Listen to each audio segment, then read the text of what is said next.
Hey guys, welcome to our weekend hangout. We've got a lot to talk about today. I'm actually going to be busy for a few seconds or minutes, so I'm going to pass it over to Stephen to start the topics with the Armadas. So over to you, Stephen. Hi guys, thanks for coming out tonight. I see a couple of us that have tried them out. Payne put out a good video on it on how to do the Armadas, a lot better than the way I did. I tried one out here and it was funny for the panel. So what did you guys think? What do you guys think about it? Is it a new idea? Do you like it? Do you like the fact that we can get uranium from different sources besides just dredges now?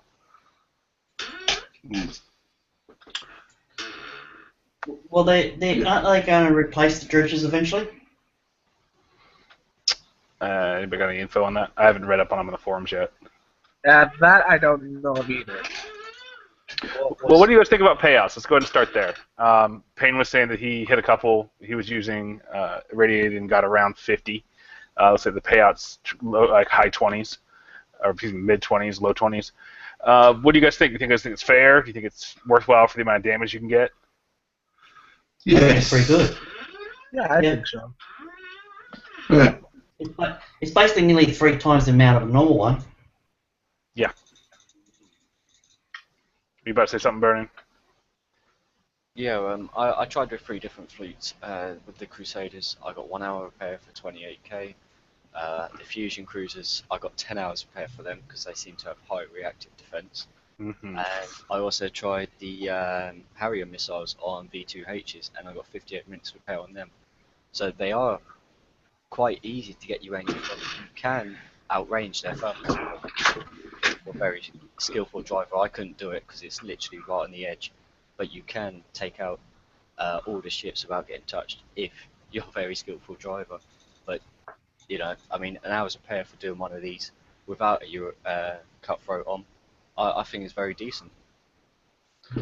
When you were trying that with your Nighthawks, do they have B-torps or do they have the new long-range torps on them?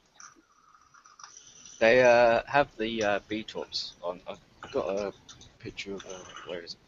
Because it's a slight buff on with the Charon torpedoes, which is kind of. So this is the as soon as you start off, this is what they start off with, and the thermal ships just dance around the 2 mastodons and the one thing in the middle, and then the. Well, there's our answer. We talked about high raid. Did we know one spot the Highlanders sitting right there, smack dab in the middle? Yeah, I see it. I didn't see it either. That's why I went in with the fucking Brad fleet and got destroyed. So, yeah, there's your answer, and there's your problem. It's interesting. Like I said, I do like the fact that it's not thermal overload. There's only 3 thermal boats in there. It's a nice little balance out of 9. It's only a third. What do you guys think about the weapons they're carrying? Do you think they do too much damage? Do you think they hit too hard? Do you think they hit too lightly? Cody lacks a situation for us. The launchers they're using, you can actually outrange with Harrier missiles, Blade missiles, so you can take no damage off the nuclear cruisers, but you can't outrange the Kodiaks, the V2 in there, or the Mastodons, obviously, with the remote targeting. But the cruisers you can outrange, so you won't take no damage off them if you're using the right missiles. Yeah, I also found that the Mastodons are armored to the teeth, so they're not flimsy. You know, they're not the way I was hoping to when I ran up on it, and it was just pounding on me. I like it. I really personally don't like the dredges very much. I have wonderful friends that will open them for me sometimes, but my fleets don't do very well against dredges normally. I get a lot of, even though I've got Frosty, I still seem to get a lot of damage. It's interesting. I really like the fact that they're giving us choices. This is kind of what we wanted for a long time, was different ways to play our game instead of just the way they want us to play the game. And I like having that flexibility. Does anybody have any other comments, things they want to talk about with their Armadas? I'll kind of back for a bit. So I did a video when it hit some. I didn't drive like as tactically as I could. I kind of just ran in there and had a fleet in my head what I thought would work, and it kind of paid off. I used 2 Rhinos, which are unarmored, with Harriers and Disruptions, 2 Crusaders with Arbalest, and a Frostburn just as a kind of decoy and a spotter. So, you know, it worked well. I did 2 back-to-back with a Cutthroat's crew, less than 25% damage. It's 52,000 and 56,000 respectively. I take in uranium from those. So that's just over 100k. I could have filled up completely on uranium for less than half repair if I wanted to. Good. But I think now I've kind of looked at it a little bit more and had time to think about it. I've heard some tips already from you guys just now, and you're pretty much on the ball there. You can do this for free, I think. And how I would do it, I'd kind of mix my fleet. So I'd have a Frostburn, a couple of Rhinos. If you had 3 Rhinos, just 3. I only have 2 spare at the moment, so I'd probably use a Crusader. And I'm thinking about sticking a Nighthawk in there. So what I'd do is I would first use the Frostburn as a tank because it's packed with evade. Maybe even use the Jug X that I use in the mission for the evade. Kill off the Kodiaks and the V2C. Then the Gretas that run towards you, you can outrange them with Rhinos. Rhinos are very good with speed, especially with the right specials. With speed system 5 and interception system, they're pretty fast, over 30 combat. So you can easily outrange those and keep at max range, kill those really quick. They drop fast. With my Harriers and Disruptions, they drop really fast. With Blades, it's just crazy how fast they're going to die. Then you're left with, 2 Mastodons and a Highlander. No thermal there. You don't need to worry about ranges or anything. You can use Siege Torps if you need to. Use that 1 Nighthawk to run in there and kill the 3 ships left for no damage, and you should get instant repair, I think. Yep, just don't forget that Highlanders. I did, and I paid. Just reading a bit on the Armada forum, sorry, Pay, and it's saying that the initial payout is just for the preview. These are a preview of what they'll be, and they're waiting for player-based feedback. So they may change in future on the payouts, they may change in damage, but they want to see our initial reaction to start off with.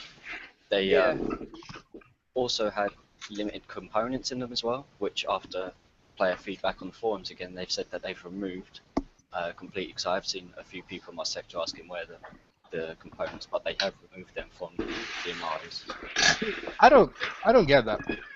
I get that they had them level 65 raid fleets that we hit the first time. I can understand the logic and why after all the complaints they took them out. But the prizes themselves need to be offered again. So if you think about it, they've just taken away another opportunity for people to win them. I know a lot of people are keen to hit these. They're not too difficult to hit. Anybody with a half decent fleet and a bit of strategy can do this. So it would have been nice to get some extra blueprints out of it, I think. I just want to touch out Bombard on the chat. He said Rhinos are unreactive anyway, so they don't get the shockwaves. So if you have an unreactive ship, so Rhinos or Neptunes, Borg or Skullsaber, use them to decoy the antipode launchers in these armadas. Also, if you are going to sub them out, be really careful about people stealing them. They're few and far between at the moment, so you want to be really careful about people stealing them. That's why I suggested having the sub built in with your fleet.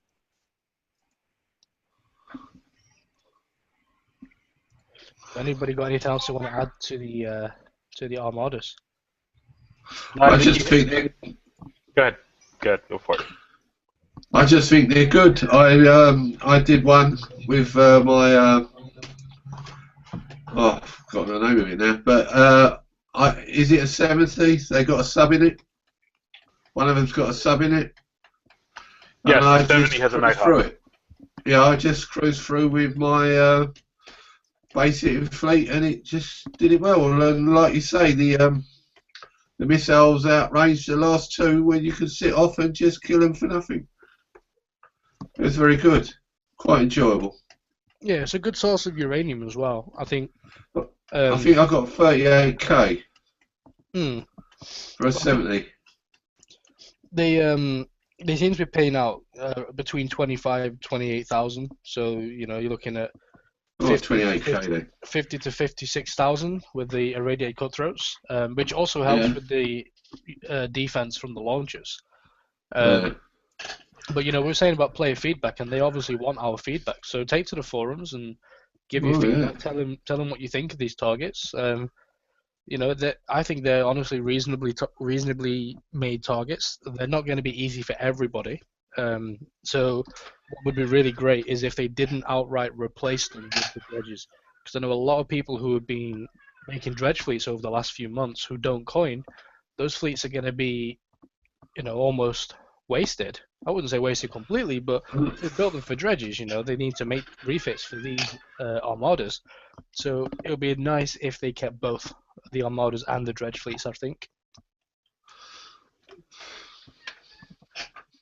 They could alternate them. Yeah, what but I about one on Monday, one on Friday? They could Just just do it in alternate the them. spawn. One spawn is the dredge fleets, one spawn is the Well, yeah, that's armadas. even a better idea. Mm-hmm. Get them both. Yeah, in but the day. it might be a setup problem where they can't do it, and they need a day's notice to do it. You never know how they're doing their software. Mm. But no, it's a good idea. I think Kixeye are coming around to thinking of the players and not of their wallet. It certainly Oh, feels why? like they are. Well, I think they're thinking of their wallet because last month their wallet fell out their pocket and disappeared. So they've come to their senses. Yeah, I mean, it's one of those things where we've said it on previous shows. Actions speak louder than words, so we kind of need to almost wait and see. But I'm feeling positive about the future of the game at the moment, to be honest. Well, Yeah. I am. I'm feeling very positive. Now, As long as I don't get hit by an hacker. well, there's a lot of them. I think So, it's possible that Kixeye's favorite pet customers were about to quit, so they decided, yeah, we screwed up. We need to do something about it. I agree with you there, Pinky. So we're talking about how they're moving on to change, and we're all hopeful and stuff. I know you were talking before the show, Burning, about the forums and stuff. So you're really keen on the idea of people going into the forums more, aren't you?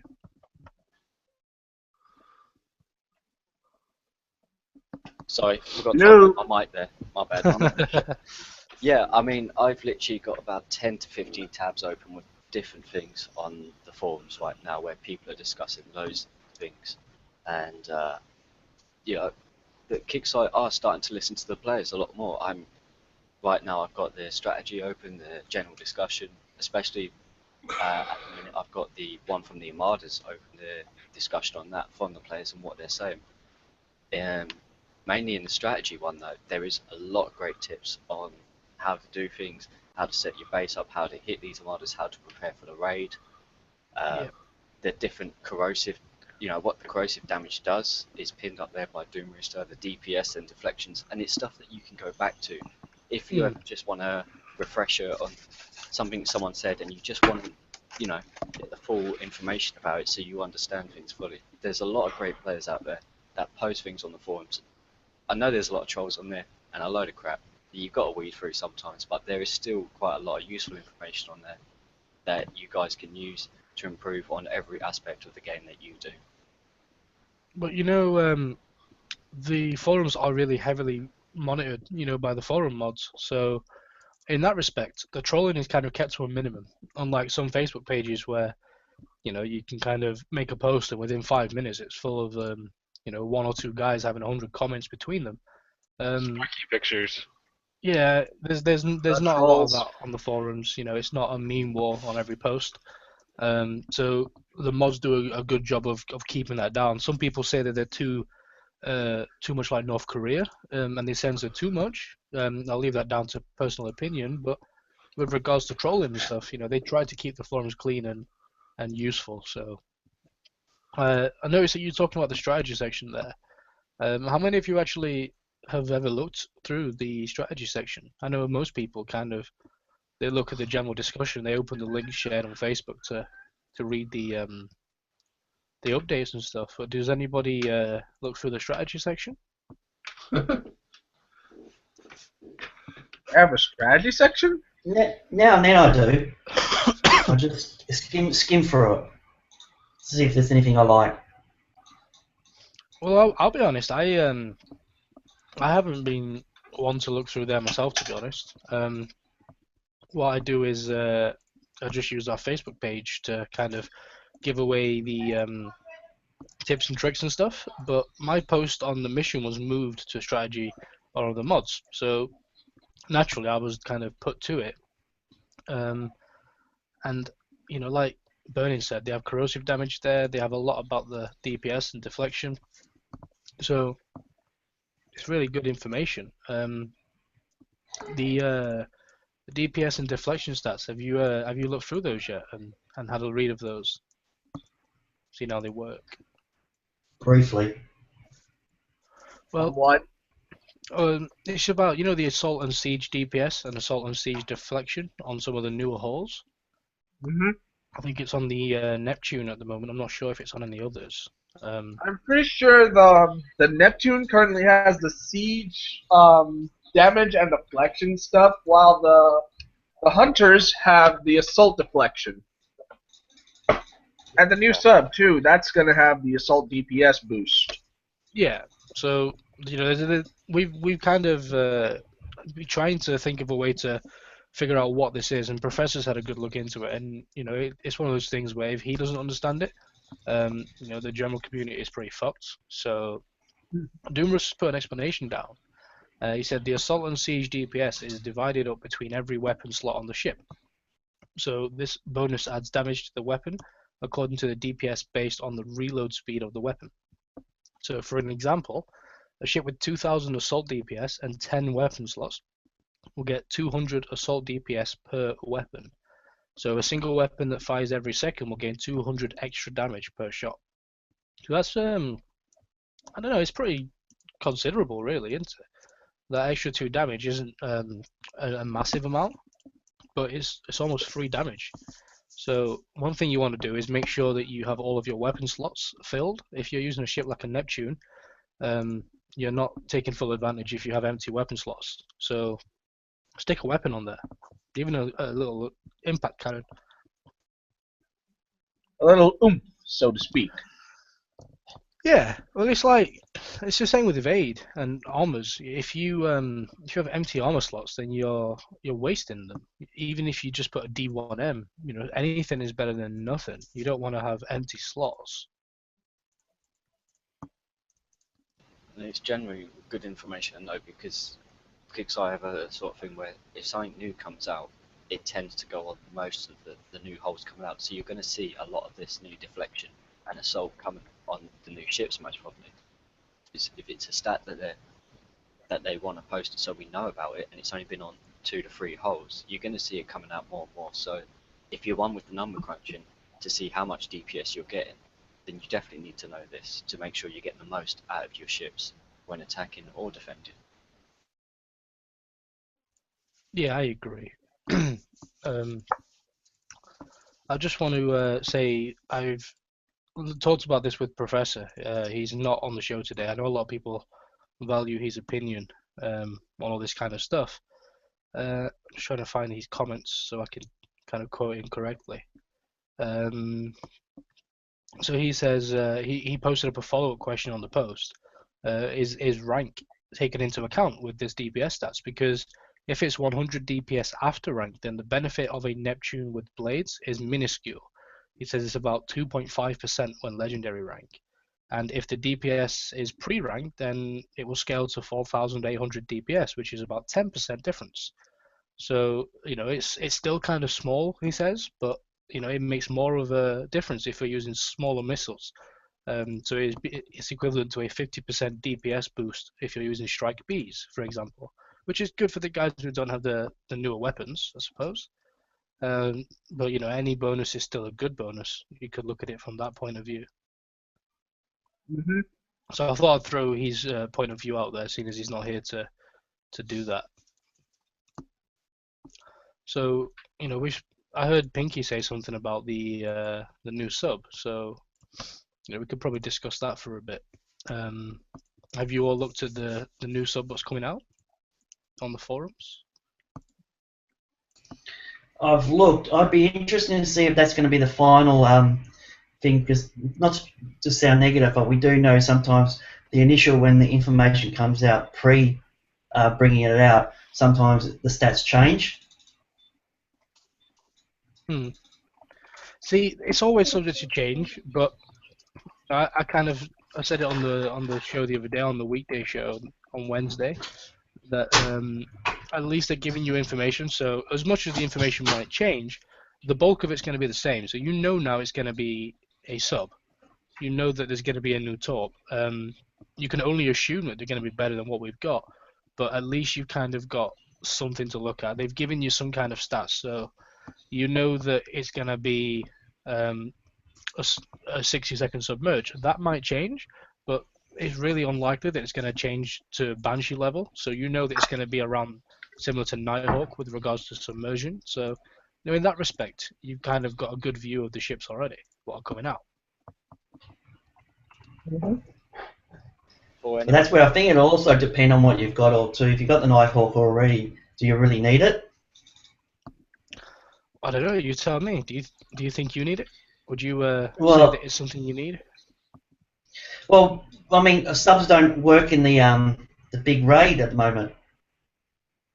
Are we going to get another opportunity to get the Banshee later on? I'd rather wait and get the Banshee later on, because I mean the subs are no good in the big monthly raid at the moment. I'm gonna Well- kind of disagree with you there. Yeah. So why is it you think subs don't work? Well, I mean, I didn't say that they don't work. They can work if you've got the time and that. But like for example, where the subs used to work on previous raids, where you take no damage and you can drive smartly and just grind it out, you're still going to have to do other things. Well, here's my kind of perspective on this. I've been talking to some people in my alliance earlier, and based on the stats that they've given us, whether we think that it's viable to try and grind out and build this ship, or if we should just stick with our Banshees and Nighthawks. And when you think about the raid, think about this. So torpedoes, obviously concussive damage. The new one, I'm assuming, is going to be corrosive. There was a hint at that on the forums that it's going to have some kind of corrosive damage element to it. So the only weapons that do those concussive and corrosive at the moment are the splash type weapons, depth charges and stuff, right? They are really hard to hit the Scourge with because of their fire rate and the speed of the Scourge, and they're not direct fire weapons, so obviously they're not as effective as like a missile or a torpedo. So what happens if you run subs? Your options are pretty limited, because unless you build them with sonar and stuff, which is not always likely, you're going to be really stuck spotting the subs, and they're going to be seeing you with their thermal. So you kind of need a decoy in there, which, say for example a Frostburn. So what happens then? You've got a Frostburn and you've got 4 Nighthawks. So you need to run around and tailor your Frostburn to match your Nighthawks, otherwise your Nighthawks are going to rise and get clipped. This new sub, it has sonar built in, right? 50 sonar. That's what I was going to ask. It's got 50 sonar, and it's got 4 specials. So what can you do with those specials? You could put Stealth Attack System 4 on, which is a new special coming out. That's a combination of battery and extra damage. It already has 60% damage according to the release stats, so we can only assume that with whatever the stacked bonus is with Stealth System 4, which we're not sure yet, so you might be looking at 70-75% concussive damage, which is huge. So damage is fine on that side. Now, you've got your Speed System 5, but I argued that Magnus Drive will be just as good. Magnus Drive is actually faster than Speed System 5, so you could use Magnus Drive with thrusters rather than Speed System and Caterpillar. It's personal preference, but one of the two. And then that 4th special slot, a lot of people would just throw on Speed Upgrade. How about Sonic Targeting? You're going to boost the sonar up to what, 90? So you're starting to now see the Scourge before the Scourge see you. You don't need a flagship. You don't need a surface ship. You can run a zombied Phantom with it, or a gunboat corvette, kill it off before you go in so they don't spawn and charge at you. So you've now got 4 subs with the capability of spotting other subs. There's 10 weapons, so I would advise quite a few B-Torps for the speed. With the assuming around the 70-80% concussive damage, they're going to hit really hard. Let's not forget, though, some of the Scourge have thermal, so I would advise, if you have them, at least 2 or 3 Sharon Torps, the Scourge torpedoes, on the front of your of your subs to kind of outrange the thermal where possible. We also know there's a new torp coming out, so it might change the build depending on what the new torp is. But there you have a sub fleet capable of doing these raids, and if you die, the beauty of subs, you can zombie them and go back out there. So that kind of is a long-winded way of me disagreeing with you there, Wayne. So I don't mean No, to I can take see. offense I to can, that. no, that's fine. I can see your point. But what I was kind of getting at is going on what you just said. Then some of the tech you mentioned is actually in tier 4 and higher tiers. Well, I was more directing it at the general players, not us here on the panel, because we've probably got lots of fleets. But a lot of guys. I mean, we were just talking about the new Armada, and if you look at the weekly, I was thinking I would prioritise for the middle to low range guys, if they've got V2Hs and all that, to build them over building more subs, because they need to get these Armadas, they need to do the weekly, and they still can help in the raid. Yeah, no, I agree there. So subs aren't ever a priority, I don't think. It's a reason why a lot of people don't have subs. I don't know how many people on the panel have subs. I know Pinkie Pie, he doesn't have subs. I do. Montana's just joined us. He doesn't have subs. I know he has Spectres. Pinkie, what's your highest sub at the moment? Pinkie? Currently, Spectres, I think. Yeah. So I think Spectres is a decent assumption that people will have. If not, then you could argue maybe Kudos. So, subs aren't ever really priority, but one thing I will say is if you don't have a sub fleet, and this is kind of directed at you two who don't have subs and anybody else out there, try and win these. They're a really good sub for people who don't have them. If you don't have Nighthawks and Banshees, this is the sub for you. So go and grab them. It's a co-op raid, so beg for help if needs be. Play with some people who you can tag team these things with, use each other's fleets together, and grab yourself these subs because they're going to really help you, I think. Subs. And on that, the sub I've got that actually is my lifesaver in the weekly is my Reapers. Subs have always got a use in the game. Okay, they're limited because of thermal, but zombie subs can still do certain things. If you're struggling with the weekly, you can sub out certain ships in there as long as it's not the Frostburn in the 85s.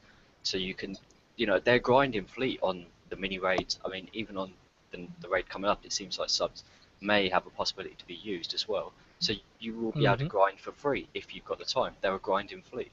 Yes, I agree.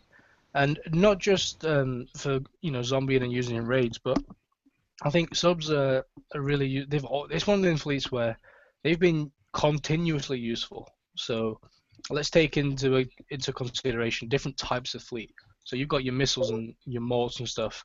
How many people see morts in bases now? You don't see morts being used as a base hitter, really, do you? It's the era of the missile at the moment. Even kind of arbalests and stuff are killed now. So all these weapon categories go through stages and life cycles in the game, whereas subs, they're a constant. There's always a use for them, especially in PvE. Now you've got these new XL rockets and stuff. Subs have kind of crept back into the base prep, especially with Banshees. So they're always being used. You'd kind of be a fool if you didn't try to win these if you didn't have any subs. I think the side of the new sub is because of the improved stats. I mean, I do like my Nighthawks because it goes with the Phantom, and these are faster. They got more defense, and that's I wouldn't put these with a Phantom personally because of the different dive times unless I'm going to kill the Phantom off, sort of thing. But that's the only downside I see to these subs. Well, I mean, if you still want to go troll or do whatever you want, you can always just stick the Phantom in a corner, just keep moving it around, keep stopping it. I probably will hopefully try to get these, put it with a Phantom, and like Rob said, I'll either run it zombies in the raid and just keep beating it, or just get rid of the lead first. It's pretty interesting. I like the fact that we actually that's the biggest problem I have with Scourge is you'd get in there with Nighthawks and there were certain boats you just couldn't see. If you didn't have the sonar set up, if you weren't built correctly, you just never see them at all. You would just see random missiles come in whenever you surface. So the fact that you can actually have them with some decent level of detection is pretty interesting.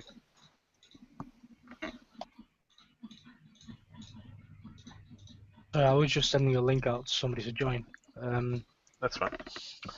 So, kind of not wanting to go too much because I know he's about to join and he'd probably have some kind of entrance Does when he anybody know joins. the build? Does anybody know the build time on these new subs? Yes, just between 5 and 6 days.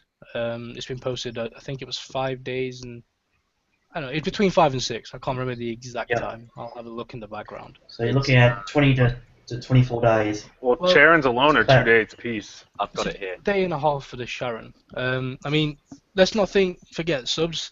Typically, if you're not using the new top, they're not of really big build time. You know, 2 or 3 weeks per sub, which compared to other fleets isn't that much really. Nighthawks, I think 4 days, 10 hours. Banshees, just under 5 days. So a little bit more, you know, a day more. Well, look what the cat dragged in. Welcome, Ben. What's up? Hey, Hey, Pink. Big Ben. What's happening, guys? It's been a very long time since we've had you on one of our shows. Hey, I saw the link and I said I gotta support my boys. The best show in all of YouTube. I have a question for you, Ben. Shoot, Do you still play Battle Pirates? man, I haven't even logged in 5 months. Oh, really? Sorry, Not guys. even to hit repair? Nope. Sorry, And how do you It's feel fine. about that? I don't miss it. You know, don't make the show about me unless Oh you. no, you're here, so I wanted to kind of. Well, you know, Battle Pirates was a fun game for me, but the I kind of expressed it on the page, you know. It's like walking outside in your yard barefoot and stepping in crap and going all between your toes. They do it to you constantly, and you know, I'm done with them, you know. But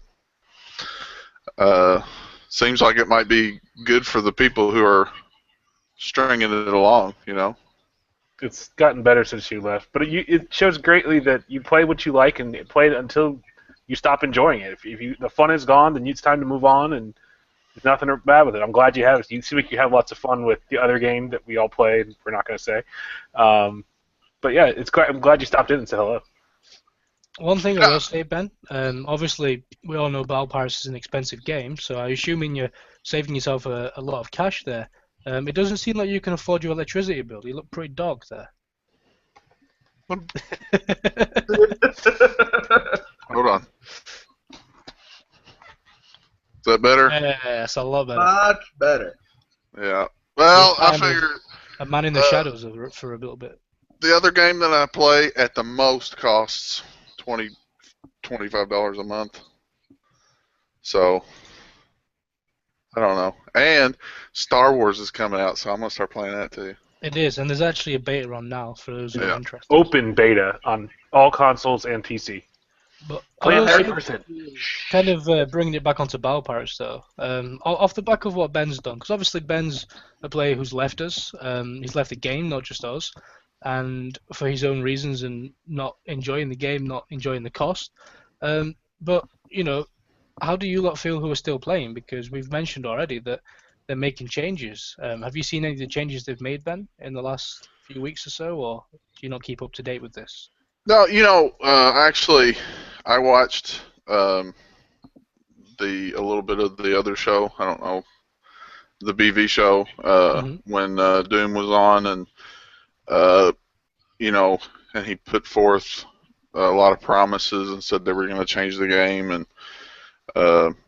you know, I played the game since it started, you know, and it's just the same old thing that I always say. So I mean, nothing he said, the stuff he said was cool, but nothing he made me think that they would actually follow through with it. That was just me, though. I mean, Yeah. I'll tell you what, one last question before we kind of bring it back to the raid, what's coming up.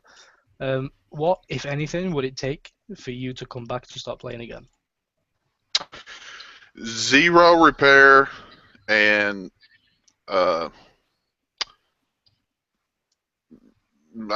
Zero. I would start playing again for zero repairs. The builds don't bother me, but zero repairs. I mean, So if anybody out there hasn't played a game yet where you don't have to wait on repairs, it's hard to go back to a game that you do. Well, I mean that's interesting feedback because a lot of people quit and they're like, screw the game, I'm never playing again. But like you said, you would come back, but it would take free repairs.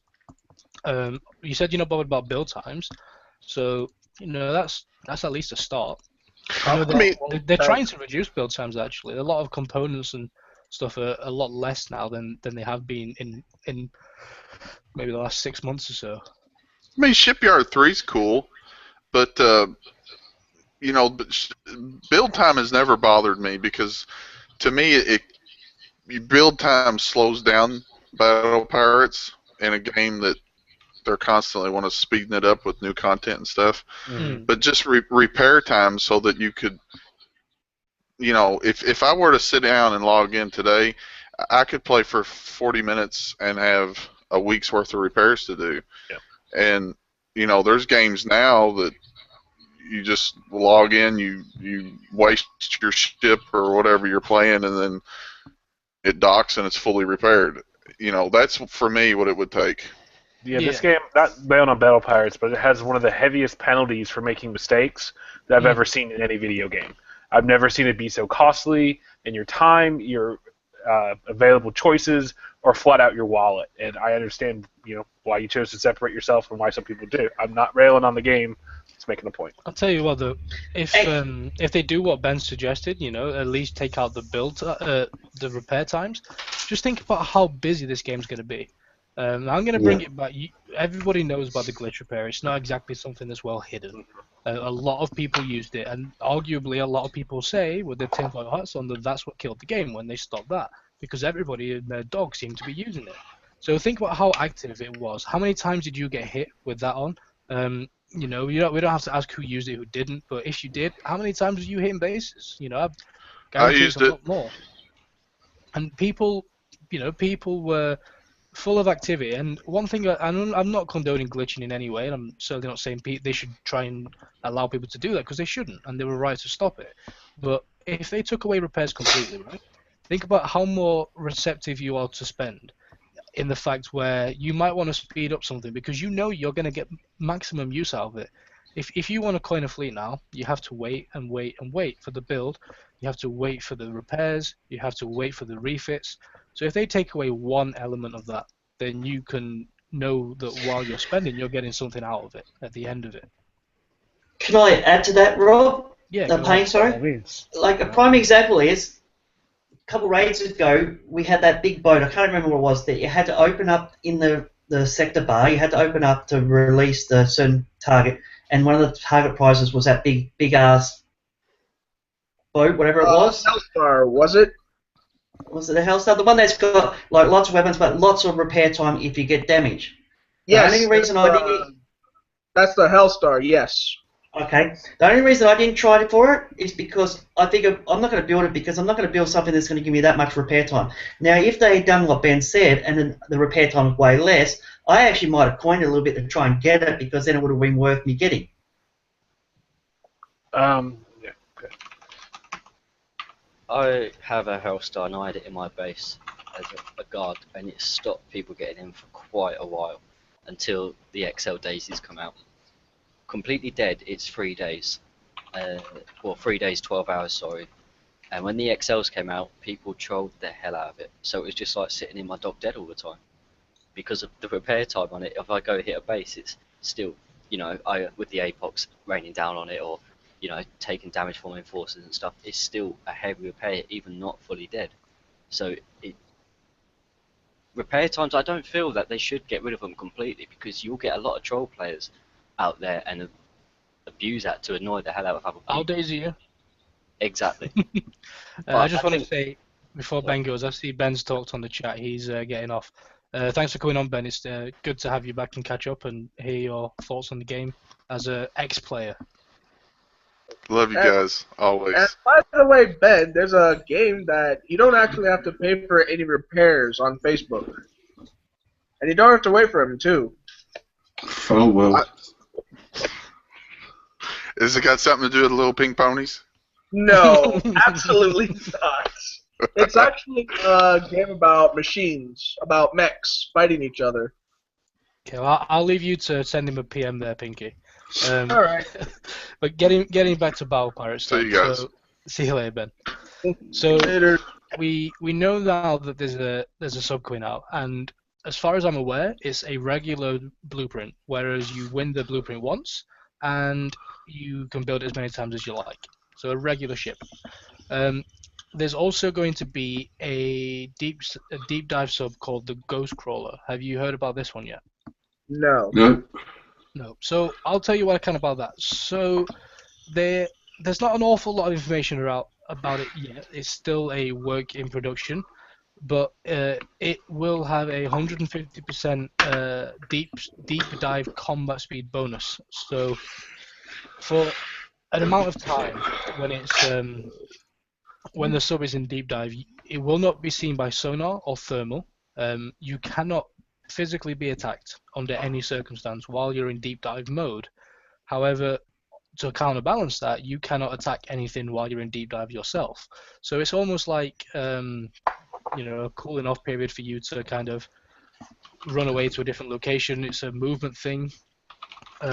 When you do, I say surface, I'm not sure if the ship or sub actually surfaces per se, as in it has a rise time, but it will do an EMP blast similar to a Borbus, so it will pinch, giving it a little bit of breathing space to kind of push away. Now, Doom said that the sub itself is slow-ish. You might be able to boost that speed up with the specials. Obviously, I'm assuming there's going to be 4 or 5 specials at least. It's been described as the Scourge version of a Hellstar. So this isn't just any sub. It's going to be super crazy, stupid mega sub. So, anything, think of a Hellstar underwater and how crazy that's going to be. Certainly going to dominate the open world. Now, GD Ryken actually mentioned that he thinks at the moment that obviously it's a flagship. It's kind of got phantom abilities, so this fucker's going to be cloaked. You're not going to see it coming, and it's going to come and rape you on your guards, on your bases. And I hope that you have sufficient anti-sub in your bases, because this is going to run amok in your bases, I think. It does have evade built in. I think he's quoted 30% evade, and it has remote targeted evade. So that's 75% up to. So it means while you're being fired at by remote target weapons such as rhinos and mastodons, it will gain evade as they are using their remote target. I think the warbirds also have that quality, so it'll work in the same way as the remote target evade on that.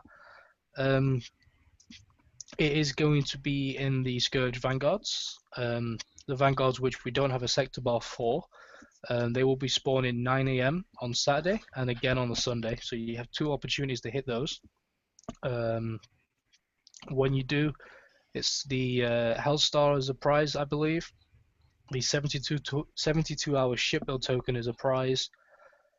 The Death Scythe is coming back as a limited prize, as well as this new sub, and I believe that it's going to be a really, really rare sub. He said on the Battle Vortex show yesterday, I believe, that it's not something they want loads of out there, understandably.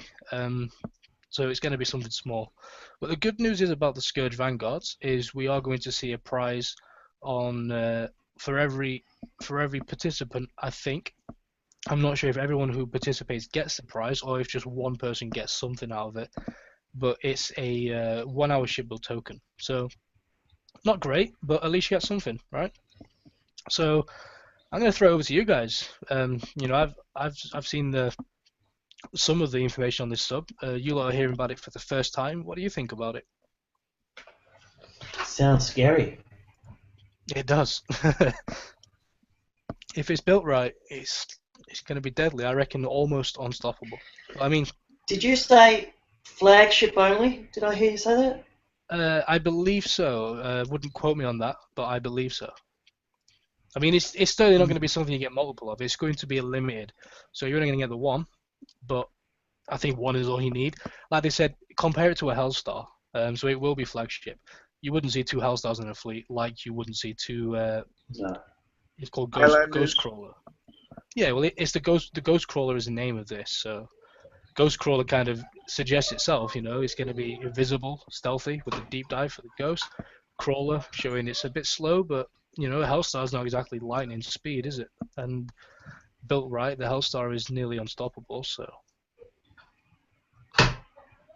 Someone just asked in chat if it's on Huggies. I just checked. It's not on there yet. no, well, there's no stats for it yet. You see, so anything that is there is just going to be plucked out of the air and made up because they haven't actually made the stats yet. It's still a work in progress, so they're still working on it. I suppose another good time to promote the forums here. If you want to have any say about this, I'm sure there's a post about it on the forums. If not, make one and give your views. What do you think should be on this Hellstar version of the subworld, and how would you like to see it used in the game? So, how would you like to see it used? Do you think it's something that you'd like to see in the game, or is it something you should kind of avoid and you hope that no one wins it? Well, Until until we know the stats, that's a really hard grey area there. I mean, if it's scary as it is, I wouldn't mind having one. Well, I suppose it's one of them where, think about the Hellstar, it's going to come with a huge build time, a huge repair time. It's going to be something that's used as a novelty unless you're a huge spender. I don't know. I'm in two minds. I need to see all the stats to make a full decision on it. The same with this new sub what's coming out. The stats are out for that in full.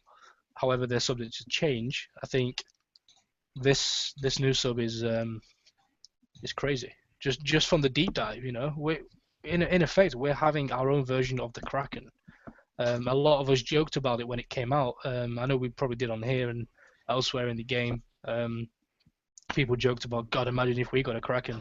That's the day the game's dead and all this crap. But it's now becoming part of the game. So yeah, expect that and brace your arseholes. Just found a thread on the forums where they are discussing on page 2. The thread name is Coming Submerged version of the Hellstar. So that'd be a good place to post any thoughts on your guys about it. It's on page 2. There is a few. I mean, just to point out while we're on that topic, the first post on the discussion, I believe, is the Drac Armada official discussion. Now, it looks like a massive post with loads of responses, and you might think that your response gets ignored there, but I'm kind of siding on Doom here. He does a lot of work. He reads your comments. He responds. If you just read through it, he engages with the discussion, as do the forum mods and other Kickstarter employees. So it's worth putting your views there. Don't go making a new thread because it just closes shit up and bumps down important threads. You'll only get merged anyway. But they've also got an October work in progress one. So anything on the work in progress, which we covered on Wednesday, mention it on there. I do want to talk about something that I seen on the forums. I think it was last night. We've got about 10 minutes left. So I want to talk about you guys because I know there's a mix of plays here. We've got whales like Burning who have a Hellstar on his base and don't like it when people drop daisy cutters on it because it pisses him off. And then we've got people like Pinky and Montana who I know don't coin if but anything. So, two complete opposite ends of the spectrum there. Jeff as well, you're a huge whale. I know you like to coin your shit, don't you? Shush. That would make. I do like to coin my fleets, yes, but I've stopped over the last 2 months over protest. But when that double come up, I must admit I did buy that. But what's getting me at the moment is the amount of hackers that are getting onto Veil Pirates. I've just been hit by a fleet. My base was flattened. All right, almost flattened. But when they start at level 55 and go up to a level 100 for a fleet, I'm getting really peed off with it. It's the obvious stuff that kind of annoys people. But there's not an awful lot. They're serial hackers. They're all the same ones. I've been playing this game for 4.5 years now, and it's the same people. Yeah. and they cannot get round to dealing with them. You know, so There's I've always hackers, I suppose. I'm not, it seems I like there's a know, lot in here, but but what I've done is I've given up on my base. The main things repair quickly, like your dock, your whatever, and all your things repair quickly. The only thing that doesn't repair quick is your guns and your OP. So I just ignore it. I just repair my dock and carry on playing. But something should be done about these people. Serial ones. People I've seen 6 or 7, 8 times. You look. I bookmark them. There are 28. I go back 2 days later. There are 52. Go back 2 days later. There are 84. it's crazy. And It really is. it kicks. I cannot figure these guys out with all their stuff. And it's like FIFA. You know, they don't know where the money's going. I think they're running it like FIFA. I don't want to completely interrupt you there, but I do want to talk about this topic real quick before we run out of time. Okay, carry on. Sorry, that's one of the reasons why I accepted to go on tonight, just to blow my little top. It's your show. I mean, you give your views, mate. Well, that's basically. We all feel the same about hackers, I think, and they don't have a place, but we can only really report them and hope the Kickstarter do it. Well, they should have a better team on it. We're just bringing it back to this real quick. So, what the post was about is a new. Well, I don't know if he's a new player himself, but he's got a bone to pick with Kickstarter about the new players in the game. So I'm just going to read. He put 5 points on about why it says. He says it appears that Kickstarter has little or no concerns about making the game enticing to lure new players in. And he says there's no possible way for any player under 50 to get uranium. There's no possible way for any level 50 or below player to get past tier 2 in the mission. To earn weekly alliance points, anyone under level 50 can only hit 4 levels higher or above, whereas a level 90 can hit 40 levels below. Getting blueprints is highly unlikely unless you're lucky enough to roll the right crew. You can't afford to re-roll on the slim odds of what uranium you get. And co-oping raids wasn't an option last time, so there was no possibility of anyone under level 60 getting anywhere. That's for his views. I'm going to throw over to Pinky and Montana here as not new players, because they're certainly old players, and they've been around the game for years, but they don't coin. So how do you feel about his comments? You know, do you feel that he's right in what he's saying, or is he maybe a little bit too upset there? I think he's a bit bullshit on some areas. Like the uranium. The new players aren't supposed to get new uranium just yet. Because uranium is something for us higher players to be able to retrofit some of our existing stuff. Like my dreadnoughts, for example. So uranium shouldn't be a concern to any of the new players yet, unless they've got something like, I don't know, maybe a battle cruiser to retrofit. That's exactly what I put on the post. I answered the bit about uranium. I said you do not need uranium at your level. You get basic uranium from the weekly mission, which is enough for your level appropriate retrofits. And for example, I put low level battle cruiser retrofits. Do you need to be retroing components at that level? Because the chances are the components and weapons you use then are going to be different once you hit over 50. So you're wasting uranium if you do those. What about you, Montano? How do you feel about his point about the mission? He thinks under level 50s have no... He actually said it's not possible for any player under 50 to get past tier 2 in the weekly mission. Well, I wouldn't think about it in terms of level, but how you would acquire new things, like how you would do the mission. Like even if you coined it, you'd want to build hammerheads with mortars to even start the mission to win better stuff. I don't know. Well, you know, it's Lorado, one of the moderators on the forum. He had a good way of looking at it. He said the way the Forsaken mission works, pretty much, is it's tier 1 has the stuff you need to get to tier 2. So build your stuff slowly, build what you've got for tier 1, and then you can win tier 2. build the stuff you've got for tier 2, and then you should be able to win tier 3, and so on and so forth. So I think what it is, at least my point of view, is that this person wants something, and he wants something now. He wants to be able to compete with bulbous level fleets and Aegises with rhinos, and he wants to get up there as fast as he can because they're impatient. It's a slow progressive game. As much as people like to throw money on the game and build all these new fleets weekly, monthly, whatever, it is in its core a slow progressive game. So you shouldn't expect to get things really fast. I agree with that. They're a good ladder to build your way up. It always has been. Yeah, definitely. And I actually kind of think completely opposite, where it couldn't be easier for these lower levels. Let's think back to when we all play. I don't know for all of you people on the panel, but I know quite a lot of us, me, Montana, Pinky, Jeff, I don't know about the other ones, but we're all what you might class as old school. We played for many years, and we've gone through all the different changes that the game's gone through, and we've lived to tell the tale. The game then, compared to the game now, is just ridiculously different.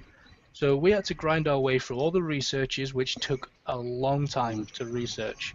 We had to grind our way through every single cargo to get the blueprints. So this guy's saying for a start that blueprints are almost impossible to obtain unless you have the crew. I assume he's referring to lucky bastards. There weren't no lucky bastards when I was getting blueprints from level 31 cargoes, or they were level 4 and 5 cargoes. Blueprints are easy to obtain. Hitting a cargo for from low level takes no damage. You can use predator subs, seawolves, battle barges at the very basic research level. And now campaigns and stuff allowing you to have battle barge A's, battleships, battle cruisers, all those smaller ships which we thought were big ships back in the day, making it a hell of a lot easier for them. And with the Forsaken mission prizes on offer for tier 1 and 2, do you really need to go cargo hunting for blueprints, or can you just start with a few campaigns and the mission and get on the way? Most of the stuff you're going to get from those campaigns and everything else is better than what you're going to get chopped up in those blueprints anyway. Yeah. I mean, this game has never been easier or more approachable for lower levels, and it's never been harder or more expensive for higher level players. They've fought the switch. They've tried to get people into the game as easily as possible. I mean, those campaigns are cakewalk for that level. When we talk about it, we grew up doing pred subs and working our ass off and grinding hard. There's work that's involved in the lower levels, but it's not as bad as it used to be. I'm sorry. Honestly, reading what you just read out for that person on the forums, Rob, he reminds me of a few other players. What I feel, and I'm not trying to have a go at him, it sounds like he wants somehow for his low level to get the best of the stuff so he can go out and hit level 89, 90 players and say, haha, you got smashed by level 50. That's what it sounds like he wants. He doesn't want to earn it the hard way. He wants to get it the easy way, and then he can do all the stuff. Yeah, and I think a couple of points based on, he's thinking it's level 50. Obviously, the reason why I assume he's thinking that is because once you hit 50, you're classed as a big boy, and the fact that you can be hit by anybody above you in the game, level 51 or 101, it makes no difference once you hit level 50. But Kickstarter changed that.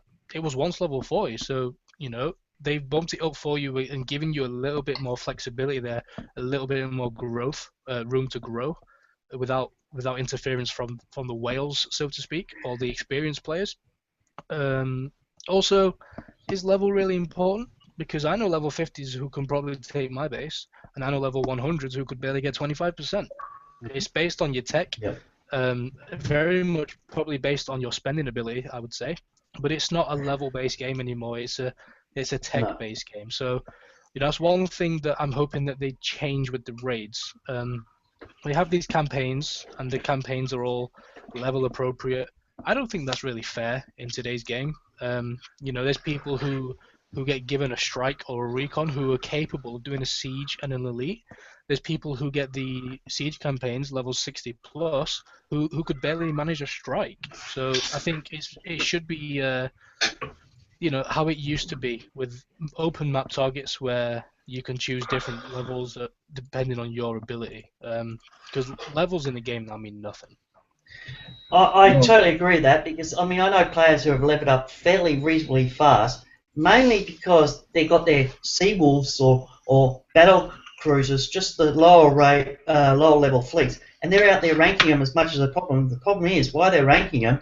They're also gaining levels, which means they're not that strong really because they're gaining too faster than they should be. On the other side, I've seen level 47s because of the co-op, which I don't disagree with the co-op, but I've now seen level 47s with Crusaders and Gore Sabers and whatnot because they got helped. I've seen people who I can't even hit yet because they're not level 50, and when I've watched them ranking their fleet, they appear to have a better fleet than I do in my dock. Once they hit 50, they can probably roll that through my base. Another thing I really want to point out while we're talking about these lower levels, and this going back to this guy's thread, I'm not going to name and shame him, but it's on the forums. He's saying about the co-op in the raid wasn't available. What about the days when we all had to grind? Yeah. Lorado, the mod, he said recon and strikes are really easy and grindable with some seat time. Oh, the last raid I was grinding with Seawolves, outranging stuff that I could. Well, the guy goes on in the comments to talk about how, seat time isn't always there. You might not always have the time to sit and grind. That's fine. But then you have to consider that maybe this isn't the game for you. I don't mean to be sounding rude, but when I was a lower level, I know I grinded and grinded at the raids. If I wanted something, I earned it. I think there's a confusion in the terminology today about help and co-op.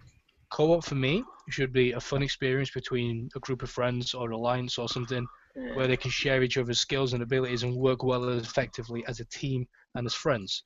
There is also handouts. People confuse co-op and help with handouts. That's where people are messing up in the game. Yeah. Rob, can I make one suggestion? Yeah, go for it. The suggestion is if you're in a good alliance, the alliance will bring on the small people at a rate which is faster than what they would do on their own. Agreed. Yep. I've seen it. I've seen in my alliance, if a player wants a certain object, we will go out, we help him get a certain object, a boat. There's only 23 of us in our alliance. All right, most of us are over 68 now. Yeah. But we still help the guy with the 68 who wants to get a piece of equipment that is supposed to be for a 90. We still pitch in and let him get it. And then you can fight together as a team because you're all at each other's level. I mean, I'm actually in your group, so me and you have worked together many years, and we grinded away together, me, you, and others, and we put a lot of time into helping the little guys. But then they paid it back. They paid it forward to the other guys. They helped us where they could. I know these raids are easy for Rez, but they weren't historically easy for Rez. So the little guy who we're helping would run around opening all the cargo in the sector while we prepped his targets. Yeah, and the other thing is he gets a 20% help on the fire rate and the 10% on the other bit. When we make up the 100% on the Monday night in other people's spaces, they get that as well. All right, and so join a good alliance. If it's not a good alliance, leave it. Find another one. Agreed. And just talking about, you said about the alliance bonus there, his third point on the post was how it's harder to find bases to hit for weekly points, which I can kind of see. There's probably a lot of dead and useless bases out there. But I would say at that level, lower than 50, while you're growing, concentrate on individual growth. Don't think too much about, I need to build a base hitting fleet, and then you kind of get stuck in this routine of building that. I would advise concentrate on your defenses, get your base up to par, so when you hit 50, you don't have so much of a farm. Get some good fleets for you to participate in events and missions to help your growth. Then once you hit 50, you can start to claw up the bigger levels and get bigger things without having to break the credit card in half. Alliance points aren't useful, really. You're only one guy in your bracket. Alliance points are created by the bigger guys, like you were saying, Jeff. The bigger guys go out there. You think you only need 10 groups of 10 people getting the alliance points, and it maxes out at the top level. So They will help you with your reload bonus and stuff, and you just go out there and concentrate on growth, you know? But the thing is, you see, we don't expect the smaller people to get their full amount of alliance points. We expect them to play. We have people who are not very good at bases, but they will go around and seek all the fleets hanging out just for fun. And you know what I'm talking about. And he does it, and we know he won't get his alliance points, but it doesn't matter. You've got to be in an alliance that gives people a chance. If you're not in an alliance like that, get out of it, find another one. Yeah, just before we end, I want to attend to somebody from chat, Kenneth Price. I don't know if he's forgot he's put his tampon in this morning or what, but he's saying someone was talking about we were talking about handouts, and there's discussion on the handouts. People genuinely agree that handouts make for weak players and stuff, and he argues that it doesn't. It makes them competitors. He says, why should a level 85 or 90 be able to smash a level 50 base? Why not give the lower level a leg up or trying to fight back? You know, maybe you've not listened to everything we've said, but it's tech, not level. If you're giving that level 50 tech, then, you know, it doesn't make for a strong player. It makes for a player with a lot of toys. That player needs to have skill. It needs to have experience. You don't get that at level 50. Yeah, but it doesn't matter. If a 99 like me hits a 58 level base, I do it quicker. He gets the same amount of repair time if a 62 hit him. Mm-hmm. So therefore, it doesn't matter. I'm in it by 62 and flags. I'm a 99. It doesn't bother me. And I think, well done, clap hands. But the thing they should realise is a game that I need. He's got a nice circle around him. I'm going to get 400 points off him, and I'm going to hit him because I know after I've hit him, I can hit his mate above him. Then hit another base with one fleet. I've got my 1,000 points, and that's me finished for the week. I want to make a quick point to this guy right now. Goes, what's the difference between a level 90 whale with no skill compared to a 50 with toys to learn with it? There's no difference. The difference is that whale is going to have to fucking know what the hell he's doing and what he's building. It's going to cost him money until he gets a set that works. Well, You're going to have to learn it. He has completely contradicted himself because he mentioned earlier about how, you know, why should a level 85 be able to hit a 50 or whatever? And then he just said, what's the difference between a level 90 whale with no skill compared to a level 50 with toys? Well, you've just said it. There's no difference. The difference is the tech. It's not level, it's tech. So, you know, I mean, you're welcome to your own opinion, of course. Whether it's right or not, whether people agree with you is different. But I think most people are firmly strong believers that it's all about tech. Level doesn't really mean anything. Exactly. I mean, we're kind of coming towards the end here, so I just want to go through everybody. If you have anything you want to add, real quick, you know, keep it 1 or 2 sentences if you can. Anything you want to add before we go? Yeah. I may be a 99 whale, but I do have a bit of skill. I enjoy the game, and again, the only thing that pisses me off is the hackers. Well said. Anybody else got anything they want to throw in? Yeah, I main reason I play this game is A, the community and socialise, but also because I play it when I'm away at working and I'm away. I am so much hoping at the moment, and I look every day, and I've actually been on the forums more because I'm hoping what has been said by Doomster and what has been done doesn't become a one-off or just hearsay and what talk. I'm really hoping they implement some of these things, and I am actually looking forward to the future. Same here. Yeah, I think that's kind of how I'm going to close this from there. You know, make sure you participate in the forums. I said it on the Wednesday show, I'll say it again. If you complain that you don't like who's in charge of a country and you haven't voted, then you haven't got a leg to stand on. You have to take part to complain.